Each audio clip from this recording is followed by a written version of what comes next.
E aí, rapaziada, como é que tá tudo aí? Todo mundo bem? Todo mundo com saúde, se cuidando, se prevenindo contra o coronavírus? É isso, molecada. Força que já já tudo vai ficar bem. Quanto aos nossos estudos, turma, hoje nós vamos revisar um assunto que é bem importante, que é o período liberal democrático brasileiro, que vai ocorrer logo após aquele Estado Novo de Vargas. Bom, estarão à frente do Brasil, ou seja, estarão na presidência, depois da era Vargas, durante o período liberal democrático, Eurico Gaspar Dutra, depois volta Getúlio Vargas, depois ele vai se suicidar, a gente tem o governo provisório de Café Filho, depois a gente tem JK, Jânio Quadros e João Goulart. Bom, vamos estudar um por um e ver as principais características de cada governo. Bom, rapaziada, vocês viram que após o Brasil entrar na guerra ao lado dos Estados Unidos, quando esse conflito termina, fica inviável Getúlio Vargas continuar no governo, sendo que ele era um ditador e ele lutou na Segunda Guerra contra a ditadura nazifascista. Então ele tem que fazer a reabertura democrática do país e é o que ele faz no dia 28 de fevereiro de 1945. Bom, pessoal, então, no dia 28 de fevereiro de 1945, Getúlio Vargas garante a reabertura política do Brasil e quem virá na sequência presidindo o Brasil será Eurico Gaspar Dutra. Bom, rapaziada, uma coisa que vocês não podem esquecer. Durante todo esse período liberal democrático, o Brasil ele vai ser marcado pela disputa de dois lados políticos. De um lado, mais ligado à esquerda, porque lembrem, rapaziada, esse é o momento da Guerra Fria. A Guerra Fria é a disputa da hegemonia mundial entre a União Soviética socialista e os Estados Unidos capitalista. É óbvio que o Brasil ele não vai ficar isolado dessa Guerra Fria, ele vai estar participando desse contexto da Guerra Fria. Então esses governos eles serão influenciados, sim, pela Guerra Fria. E então nós vamos ter no Brasil dois lados. Os nacionalistas. Os nacionalistas são a galera que querem uma economia mais nacional, quer que estatize mais as empresas. Portanto, eles querem também aumento dos direitos trabalhistas e a nacionalização da economia. Eles estarão no PSD e PTB, ambos partidos criados por Vargas. Contrário aos nacionalistas, nós temos os conservadores, que querem o liberalismo. O que é o liberalismo? É a lei de oferta e de procura, é a lei do mercado. Bom, se você quer que as empresas estrangeiras invistam, que elas venham para o Brasil, é necessário que o Brasil tenha mais direito trabalhista ou menos direito trabalhista? Menos direito trabalhista. Por quê? Vamos analisar. Por que a Nike vai lá na Índia, vai lá no Taiwan, lá na China? Porque lá a mão de obra é extremamente barata. Então, os conservadores do Brasil, desse período, que querem o liberalismo, que querem que a Shell, Texaco, que as multinacionais venham para o Brasil, eles vão com certeza querer uma restrição dos direitos trabalhistas. Eles estão figurando no partido chamado UDN. Então, de um lado, os nacionalistas que querem direitos trabalhistas e uma indústria nacional. Do outro, os conservadores que querem o liberalismo, portanto, empresas multinacionais vindo para o Brasil e querem restrições dos direitos trabalhistas. Eles irão figurar na UDN. Então, é o UDN de um lado, PSD e PTB do outro. Bom, pessoal, a gente viu que depois da era Vargas, o primeiro presidente que vai assumir o Brasil é Eurico Gaspar Dutra, que vai de 1946 a 1951. Ele vai ser eleito pelo PSD com apoio do PTB, ou seja, ele é um nacionalista. Só que, pessoal, no governo dele, a gente vai ter, devido à Guerra Fria, na questão econômica, um alinhamento com os Estados Unidos. Por quê? Porque nós acabamos de lutar a Segunda Guerra ao lado dos Estados Unidos. Então, mesmo Dutra sendo um nacionalista, ele vai se alinhar no contexto da Guerra Fria com os Estados Unidos. Então, no governo dele, nós vamos ter o liberalismo econômico. Ele vai facilitar as importações. Se nós também vamos trazer multinacionais, nós vamos ter que congelar o salário. Então, no governo de Eurico Gaspar Dutra, o salário mínimo ele não vai sofrer nenhum aumento, ele vai ficar congelado. E lógico, né? Nós não vamos importar produtos, trazer produtos também de fora. A gente precisa comprar esse produto com dinheiro. Da onde a gente vai tirar dinheiro? Da nossa reserva financeira. Então os nossos cofres vão se esvaziar devido à compra de produtos que vêm do exterior. O salário vai ficar congelado. As empresas multinacionais vão começar a se instalar no Brasil. O que é reflexo dessa política? Uma retração da nossa indústria nacional, porque não tem como concorrer com a que vem de fora, e o salário mínimo vai ter um poder de compra muito menor. Bom, rapaziada, agora a gente precisa entender também a questão política. Por quê? Nós saímos de uma ditadura praticamente fascista de Vargas e estamos entrando agora numa democracia. Então nós precisamos mudar a nossa Constituição, mudar o nosso Código de Leis. Portanto, em 1946 é promulgado. O que é promulgada? É uma coisa que não é imposta. Então, foi uma coisa decidida entre várias pessoas quais seriam as leis do Brasil, diferente de uma Constituição outorgada que um cidadão com poderes autoritários impõe aquelas leis goela dentro do cidadão. Então, a Constituição de 1946 ela é mais democrática, ela não é autoritária. Bem, nós iremos dizer que o Brasil agora é uma república federativa e presidencialista com independência dos três poderes, executivo, legislativo e judiciário. O judiciário julga, o executivo põe a lei em prática e o legislativo cria a lei. Nós vamos também estabelecer que o mandato será de 5 anos para a presidência, mas sem reeleição. E uma mudança é que agora o voto é obrigatório e universal para todos os alfabetizados que sejam maiores de 18 anos. Bom, rapaziada, passado então esse governo de Dutra, quem vai ser reeleito vai ser Vargas. Pela primeira vez, Vargas vai ser eleito diretamente pelo povo. Por quê? Nas outras 3 vezes ele foi eleito, mas não pelo voto popular. Na Revolução de 30, ele chega ao poder dando um golpe, com os tenentistas e oligarquias dissidentes, lembra? Com o assassinato de João Pessoa. Depois ele é eleito indiretamente pelo Congresso, correto? Depois, que é o governo constitucional de Vargas, depois ele dá um golpe nele mesmo, com aquele plano Corre, e implanta o Estado Novo. Então, as 3 vezes que Vargas chegou ao poder, nessas 3 primeiras ele não foi eleito pelo povo. Agora, em 1950, ele é até que, enfim, eleito pelo povo. Pessoal, se eu falei que Vargas criou os 2 partidos nacionalistas, o PTB e o PSD, pessoal, ele vai ser o PSD e o PTB, que foram criados por Vargas. Ele vai ser um cara conservador ou nacionalista?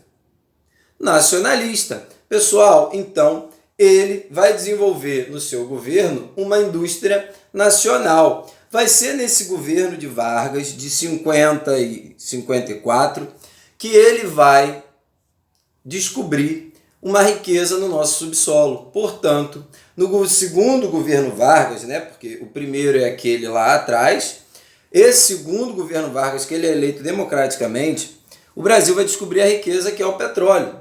Só que nós não estamos vivendo um contexto de Guerra Fria, nós não estamos vivendo um contexto de influência dos conservadores e dos nacionalistas.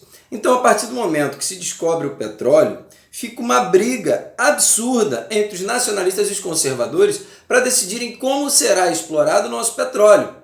Os conservadores queriam que um camarada americano chamado Rockefeller trouxesse a Shell, Texaco, Chevron para explorar o nosso petróleo, pagava um impostozinho para a gente e levava toda a riqueza para ele. Já os nacionalistas defendiam a criação de uma empresa nacional para explorar o petróleo. Nesse contexto todo de decisão de como será a exploração do petróleo, Vargas, que era um nacionalista, com o seu ministro João Goulart, vai aumentar o salário mínimo em 100%. Por quê? Por que ele vai aumentar o salário em 100%? Porque no governo de Dutra, que a gente tinha acabado de sair da Segunda Guerra, ele teve que congelar os salários. Então, Vargas, não era um nacionalista? Era. Ele não queria aumento dos direitos trabalhistas? Queria. Então, ele vai aumentar o salário em 100%. Depois que ele aumenta o salário em 100%, ele consegue a vitória da campanha do petróleo é nosso e cria a Petrobras para explorar as nossas próprias riquezas. Agora imaginem, pessoal, como que os conservadores, adversários políticos de Vargas, vão se sentir quando eles veem que Vargas aumentou o salário mínimo e criou uma indústria nacional para explorar o petróleo. Bom, a oposição, a UDN, que são os empresários e os americanos, vão ficar totalmente insatisfeitos com essa política varguista. E eles estão doidos para arrumarem um pretexto e darem o golpe, tirarem Getúlio do poder. Então, o ícone, da oposição, Carlos de Lacerda, que era ligado então aos conservadores, era dono do jornal Tribuna da Imprensa. E ele vai começar a fazer uma oposição pesada contra Vargas, acusando Vargas de corrupto, de nepotista. Pasmem, ele vai falar que Vargas era comunista, aquele Vargas que criou o anticomunismo. Bom, pessoal, então Vargas está sofrendo pressão. Aí o irmão de Vargas, Benjamin Vargas, tentando acalmar, tentando acabar com essa oposição que o presidente, irmão dele, Vargas, está sofrendo. Então o irmão de Getúlio Vargas, Benjamin Vargas, vai preparar um atentado contra Carlos Lacerda. Carlos Lacerda está voltando de um jantar no seu carro, com o seu motorista, até que Gregório Fortunato, certo? É enviado a mando do irmão de Vargas para matar Carlos Lacerda. Então Gregório Fortunato, a mando do irmão de Vargas, vai e atira no carro que está vindo Carlos Lacerda e o motorista. Um tiro mata o motorista e outro pega no pé de Carlos Lacerda. A partir daí, Carlos Lacerda, ele faz um estardalhaço. É óbvio, pessoal, foi um atentado, ninguém está diminuindo a importância. Mas o que a gente sabe é que Carlos Lacerda vai usar isso com uma forte comoção nacional para começar a acusar Vargas, além de tudo de que já era acusado, agora como um assassino. Bom, pessoal, a partir daí, o povo começa, aquele povo que tinha eleito Vargas, vai começar a fazer uma forte oposição, falando que Vargas era assassino, que Vargas era, assim, corrupto. Então, uma coisa que nunca tinha acontecido com Vargas passa a acontecer, que é pressão popular. Bom, Vargas, a partir daí, dá o seu último grande golpe. Ele vê que nas próximas eleições, do jeito que a figura dele está, ele não vai conseguir colocar mais nenhum nacionalista. Nas próximas campanhas, depois desse atentado, com certeza quem irá vencer são os conservadores. Consegue perceber? Então ele vai e dá o seu último grande golpe. Por quê? Ele escreve uma carta bonitinha, falando: mais uma vez as forças e os interesses contra o povo coordenam-se e se desencadeiam sobre mim. Me acusam, insultam, não me combatem. Ou seja, ele faz uma cartinha fofa, falando que sempre esteve do lado do povo e que por agora está sendo acusado de assassinato, que ele prefere se matar, porque ele não consegue mostrar que ele não é culpado. Ou seja, ele faz uma carta-testamento e se suicida. Depois que o povo vê essa carta, que vê que Vargas se matou, o povo pensa o quê? Caraca, Vargas morreu por culpa minha. Então aquela galera que criticava Vargas pelo fato dele ter cometido aquele atentado, agora se sente culpada pelo suicídio de Vargas. Pessoal, Vargas aumentou o salário mínimo em 100%. Com esse suicídio, quem ele está colocando eleito nas próximas eleições? Um nacionalista ou um conservador? Um nacionalista. Bom, então ele se suicida, há uma comoção né, absurda da população, pessoas se jogavam, né, no caixão, chorando pela morte, né, de Vargas, se sentindo culpada. A partir daí, nós temos o mandato tampão, né, que é de Café Filho, que vai ser marcado só assim pela campanha presidencial que vai suceder Café Filho. Então, a partir daquele golpe, né, daquele golpe, o último grande golpe de Getúlio em se suicidar, é óbvio que o eleito será um nacionalista e não um conservador. Então, depois de Café Filho, né, nós vamos ter um outro nacionalista chamado Juscelino Kubitschek de Oliveira. Bom, pessoal, acabei de falar então que com aquele tiro no peito, Vargas colocou outro nacionalista na presidência, excluindo mais uma vez o governo presidencial dos conservadores. Imaginem o quanto os conservadores não estão babando pelo poder. Os caras, eles não tiveram nada até agora, porque com Vargas houve aumento do salário mínimo. Depois ele criou uma empresa nacional para explorar o petróleo. O cara se suicidou e botou outro nacionalista. Os conservadores estão doidos pelo poder. Bom, o governo de JK, que vai de 56 a 61. Pessoal, o JK ele era um cara nacionalista, mas ele era um cara bastante inusitado, porque para ele desenvolver um país significava criar indústria. Para ele, um país agroexportador era um país atrasado. Então, o objetivo de JK era indústria, indústria, indústria, indústria, indústria, indústria, indústria. Mesmo sendo um nacionalista, ele vai abrir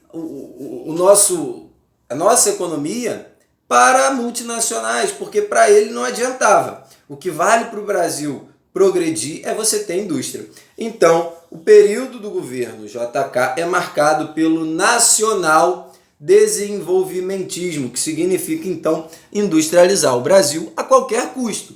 E esse plano para a industrialização brasileira é conhecido como plano de metas, que vai desenvolver a indústria brasileira, que vai fazer o Brasil avançar 50 anos em 5. Bom, quais os setores, então, ele vai desenvolver? Transporte, energia, indústria, agricultura e educação. Pessoal, agricultura e educação vai ser meio que jogado de lado. Está no papel, mas não está na prática.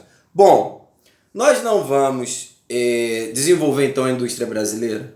Qual será a indústria que JK irá desenvolver no Brasil? Principalmente a automobilística. É o período em que o Fusca passa a ser fabricado no Brasil. Então, traz para cá a Volkswagen. Mas nós não precisamos colocar esse carro nas estradas? A gente tem estrada para isso tudo? Para esse aumento do número de veículos? Não. Então, a Dália construir estrada, estrada, estrada, estrada, estrada. A questão da energia. Nós acabamos de descobrir o petróleo. Nós não criamos a Petrobras com o governo Vargas? Então, a nossa energia ela aumentou. Então, o transporte que JK fala é aumento da malha rodoviária. A energia se dá com a Petrobras. E a indústria é trazer a indústria automobilística. Perfeito. Só que, vem cá, cadê dinheiro para isso? A gente tem dinheiro para isso? Não. Então, a gente, para fazer isso tudo, precisa pegar dinheiro emprestado com os Estados Unidos. Então, toma de pegar empréstimo, empréstimo, empréstimo, empréstimo, empréstimo, aumenta o poder de crédito da população, concede, né, facilitamento do crédito para a população, mas com dinheiro vindo de fora. Bom, pessoal, vocês podem imaginar como foram essas obras nas rodovias, como foram esses empréstimos feitos para a concessão de crédito, tudo com corrupção. E a cereja do bolo de JK, para mostrar o seu plano de metas, para mostrar o seu nacional desenvolvimentismo, seria a construção de uma nova capital, Brasília. Pessoal, ele não quer desenvolver 50 anos em 5. Então, não tinha aquele negócio de escolher a melhor empresa com melhor preço, melhor qualidade para pôr esse produto no mercado. Por exemplo, vamos construir Brasília. A gente não tem que construir a toque de caixa rápido para mostrar que o Brasil está crescendo rápido? Então não tinha licitação. Era pega dinheiro e toma, pega dinheiro e toma. Imagine o quanto de corrupção, o quanto de dinheiro não foi desviado.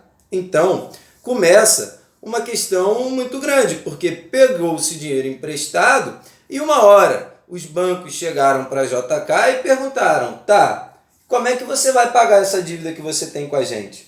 JK chega e fala, devo, não nego e não pago enquanto puder. Ou seja, ele decretou a moratória. Ele falou que não paga a dívida. Ou seja, fechou todos os mecanismos de empréstimos internacionais. Ou seja, o Brasil não tinha mais como pegar dinheiro vindo de fora. Isso no final do governo dele, porque isso foi perto de 61. Essa bomba toda vai estourar na cabeça do próximo, que agora sim é o conservador Jânio Quadros. Bom, pessoal, então do governo JK, vocês precisam destacar o plano de metas, nacional desenvolvimentismo, aumento da malha rodoviária, ele vai fazer grandes empréstimos ao Fundo Monetário Internacional para construir Brasília e aumentar as rodovias, mas isso tudo vem com desvio de verba.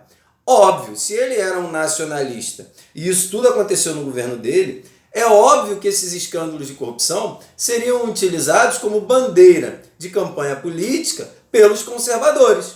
Então o próximo que vem é o conservador Jânio Quadros, que chegou ao poder com um jingle político muito conhecido, que é o varre, varre, vassourinha, varre toda a bandalheira que o povo está cansado de tanta roubalheira. Foi um dos jingles políticos mais conhecidos até os dias de hoje.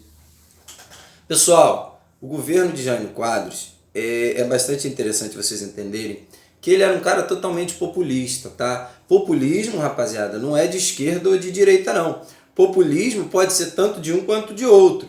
Significa um político populista é aquele cara que tem um apelo muito grande junto às massas. Ele se diz do povo, ele durante a campanha eleitoral vai para a rua apertar a mão de cada um, ele vai usar uma roupa simples, ele vai falar que é do povo para manipular as massas. Esse cara vai ter um carisma. Bem, ele era um populista, porque Jânio Quadros ele ia para as entrevistas e às vezes ele deixava caspa no cabelo para mostrar que ele era do povo. Às vezes ele estava andando na rua, puxava um sanduíche de pão com mortadela do bolso para dizer que ele comia o que o povo come. Bom, esse cara ele era muito engraçado. Da questão do governo dele, o que mais se destaca é que ele proíbe as meninas de usarem biquíni na praia. O jogo de bicho fica proibido. Ou seja, ele é um cara mais conservador mesmo. Agora pensem no que caiu no colo dele. Na questão econômica. Ele tem como pegar dinheiro emprestado com o Fundo Monetário Internacional capitalista? Não. Ele tem como aumentar, facilitar o crédito para o povo? Não, porque ele não tem dinheiro. Então, na questão econômica, ele não tem como pegar dinheiro de fora e não tem como aumentar, né, a condição de vida dos pobres. Ele vai e ainda proíbe a menina de ir à praia de biquíni, proíbe o cara de lutar com o galo dele na rinha de galo, ele proíbe em São Paulo as pessoas de andarem de skate. Então o povo vai olhar para Jânio Quadros, o povo olha para Jânio Quadros com um olhar assim, pô, o que esse cara está fazendo? Antes, no governo JK, o crédito foi facilitado. Então a população estava tendo acesso a bens de consumo, o povo estava podendo comprar um Fusca. Então, para esse povo, a culpa toda dessa recessão, desse arroxo salarial, não era de JK, era de Jânio Quadros. Então, Jânio Quadros ele vai tentar dar um grande golpe. Por quê? Pessoal, pensem comigo. Nesse período, você não votava na chapa para a presidência e o vice vinha de arrasto. Não. Nesse momento, você votava para o presidente e votava separadamente para o vice. Então, do governo Jânio Quadros, nós vamos ter o presidente conservador Jânio Quadros e o vice, João Goulart, aquele que foi ministro de Vargas e aumentou o salário mínimo. Então, no governo de Jânio, nós temos o presidente conservador e o vice nacionalista. É óbvio que isso vai dar confusão. Bem, rapaziada, outra questão muito inusitada e interessante do governo de Jânio Quadros é que por ele estar com os mecanismos internacionais capitalistas fechados, ele vai tentar se aproximar da União Soviética no contexto da Guerra Fria. Por isso ele vai inclusive condecorar Che Guevara aqui no Brasil com a medalha Cruzeiro do Sul, a maior honraria. Bem, pessoal, então a gente já viu que no governo de Jânio Quadros ele não tem como pegar dinheiro emprestado com os Estados Unidos, ele não pode conceder o crédito, que ele foi antipopular porque ele proibiu biquíni, proibiu skate, proibiu rinha de galo. Bom, esse cara não consegue governar. Culpa dele? Só dele? Não. A bomba veio, a herança maldita de JK. Mas ele então, tentando dar um grande golpe, o que ele faz? Ele envia o vice dele, que era nacionalista, João Goulart, para a China, para a União Soviética. Ele manda o vice então para a área comunista. Chega aqui e fala: olha, rapaziada, eu vou renunciar, eu não estou conseguindo governar. E a culpa não é minha, eu não consigo governar porque eu tenho um vice que é comunista, assim eu não consigo fazer o que eu quero. O que ele pensava? Bom, o povo não vai aceitar esse cara comunista. Eles não vão aceitar então que eu, Jânio Quadros, renuncie, eles vão pedir para que eu volto nos braços do povo e agora sim governo do jeito que eu quiser, tendo um governo mais pessoal. Só que, pessoal, pensem comigo. Quando ele pede a renúncia, o que o povo faz? Jânio Quadros, vai com Deus, porque o povo achava que tudo era culpa dele, que ele não concedia crédito e que ele não incentivava a vinda de dinheiro, que ele não pegava dinheiro emprestado porque era culpa dele, de Jânio. Só que não era. Então, quando ele pede para renunciar, o povo não estava nem aí para ele, porque ele tinha sido muito criado medidas antipopulares. Então, quando ele pede para renunciar, o povo fala: vai com Deus. Vai, que agora a gente vai querer João Goulart. Então, João Goulart volta da China soviética para assumir o lugar de Jânio Quadros, que fez a renúncia e saiu. Só que os conservadores, eles não vão aceitar João Goulart na presidência. Então, alguns setores da sociedade, principalmente os empresários e os militares conservadores, não aceitam João Goulart e falam que o Brasil tem que passar agora a ter como política o parlamentarismo. Então, eles fazem uma emenda constitucional e falam: tá, João Goulart, você é o presidente, mas você não governa. Quem governa é o parlamento. E isso vai durar de 1961 a 1963, porque em 1963 o povo iria votar se quer João Goulart mesmo na presidência ou se quer o parlamentarismo. O que esse plebiscito está perguntando, rapaziada? Vocês querem João Goulart ou vocês querem o parlamentarismo conservador? O povo foi às ruas e votou pelo presidencialismo. Pessoal, João Goulart havia aumentado o salário mínimo no governo Vargas em 100%. Então o povo pediu o presidencialismo. A partir de então, João Goulart assume de fato o cargo de presidente e passa a governar. Só que, pessoal, quando ele assume, os conservadores vão estar com um ódio terrível, porque eles não aceitaram a derrota. E o que João Goulart fala uma vez que assume a presidência? João Goulart chega e fala: pessoal, não adianta ficar tampando o sol com a peneira, não adianta ficar pegando dinheiro emprestado e construir indústria, não adianta, nós temos que fazer as reformas de base, ou seja, nós temos que fazer reforma agrária, reforma tributária, reforma educacional e nacionalização das empresas.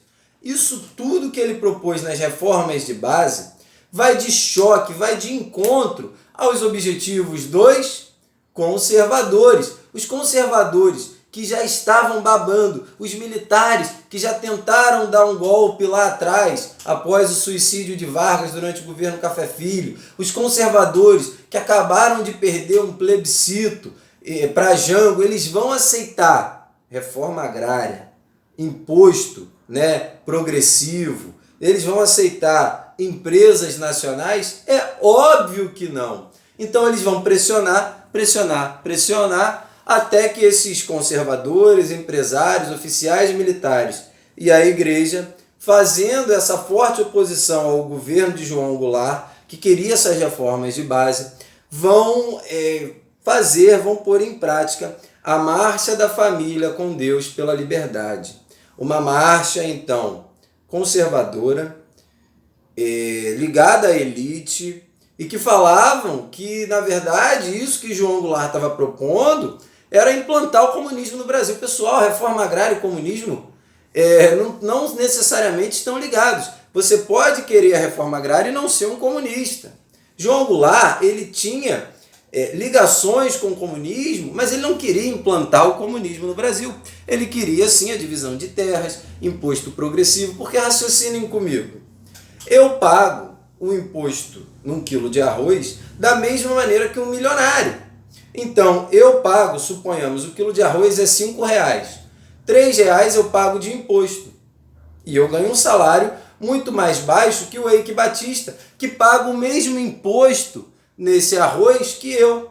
Então, o que João Goulart pretendia? Bom, quem ganha mais paga um imposto maior nesse arroz. Quem ganha menos paga um imposto menor nesse arroz. Sim, ou seja, o imposto ele é relativo à condição financeira de cada um. Não é um imposto igual para ricos e pobres. Isso não significa ser comunista. Era essa a ideia de João Goulart. Ele queria a reforma agrária.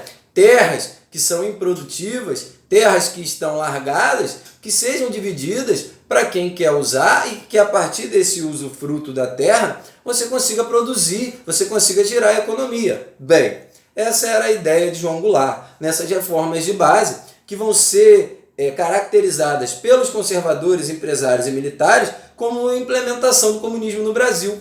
Então, a partir da Marcha da Família com Deus pela Liberdade, eles vão utilizar essa manifestação como pretexto de apoio da população para darem o golpe e tirarem João Goulart do poder. A partir de então, nós temos a implantação da ditadura militar no Brasil, que vai começar a partir de então, de 1964. Bom, pessoal, a ditadura vai ser o tema de revisão da nossa próxima aula. Eu espero que vocês tenham entendido. Qualquer dúvida é só me procurar, só me perguntar. Grande beijo, grande abraço, estou com saudades. Valeu, fui!